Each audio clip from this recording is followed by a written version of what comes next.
સારી ટેવો અથવા સુટેવો. દાંત ઘસવા. બાળકો, તમારે દિવસમાં 2 વાર પોતાના દાંત જરૂર સાફ કરવા જોઈએ. સવારે ઉઠતાની સાથે અને રાતે સૂતા પહેલા પોતાના દાંત બ્રશથી સરખી રીતે સાફ કરો. સ્નાન. પોતાનું શરીર સાફ કરવા માટે દિવસમાં ઓછામાં ઓછું 1 વાર સ્નાન જરૂર કરવું જોઈએ. જલ્દી સૂવું અને જલ્દી જાગવું. બાળકો, તમારે હંમેશા રાતે જલ્દી પોઢવું જોઈએ અને સવારે વહેલા ઉઠવું જોઈએ. સ્વચ્છતા. તમારે હંમેશા તમારી ઓરડી સાફ અને વ્યવસ્થિત રાખવી જોઈએ. પોતાની દરેક વસ્તુ યોગ્ય જગ્યાએ મૂકવી જોઈએ.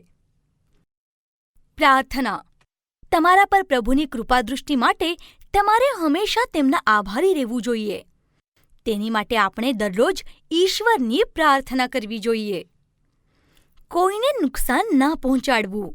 બાળકો, હંમેશા યાદ રહે, નાના હોય કે મોટા, ક્યારેય કોઈ બીજા જીવને ઘા કે નુકસાન ન પહોંચાડવું જોઈએ. ક્યારેય કોઈ વસ્તુનો નાશ ના કરો. આપણને પ્રાપ્ત થયેલી બધી વસ્તુઓ આપણી માટે ઈશ્વરની ભેટ છે. એ માટે ક્યારેય કોઈ વસ્તુ ખરાબ ના કરો અથવા તેનો નાશ ના કરો. બાળકો, આપણે આપણી બધી વસ્તુઓની યોગ્ય દેખરેખ કરવી જોઈએ.